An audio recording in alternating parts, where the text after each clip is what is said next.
হলো যে সেই লোকটাই আছে এবং ওখানে প্রথম পাতায় মানে ফ্যাসিলিটেটর হিসেবে মানে নাম দেওয়া আছে। ক্লিক করলে যে প্রায় 40টা কোম্পানির নাম আসবে। আমাদের কোম্পানির নাম কমিটেড হোম কেয়ার।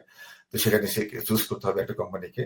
করার পরে সে তারপর ইনফরমেশন চাবে। এভাবে আপনার ঘরে বসেও রেজিস্ট্রেশন করা যায়। ঘরে বসেই আপনার তার ইনফরমেশন আপলোড করতে পারে। আর যদি সমস্যা হয় অনেকের ঘরে বসে না পারে আমাদের অফিসে জ্যাকসন হাইটসে 3705 74 স্ট্রিট জ্যাকসন হাইটস সেকেন্ড ফ্লোরে আমাদের অফিসে আসতে পারে। আমাদের অফিসে লোক আছে, আমরা হেল্প করি। আমরা মানে আমাদের থ্রুতে আমরা পিপল এ রেজিস্ট্রেশন করবার জন্য সহযোগিতা করি। আমাদের এখানে প্রচুর লোক আসছে ডেইলি আচ্ছা আমাদের আচ্ছা। আর অফিসে। সেই কাজটি আপনি সেটি কি মানে কোনো ফি আছে নাকি আপনারা না, এটা ফ্রি আমরা করে দিচ্ছি। কমিউনিটি সার্ভিস জি, হিসেবে এটি জি। ফি করে দিচ্ছেন? না যেহেতু আমরা মানে কমিউনিটি হোম কেয়ার যেহেতু সিটি ফ্যাসিলিটেটর অথবা আমাদের এটা দায়িত্ব আমাদের এটা করতে হবে।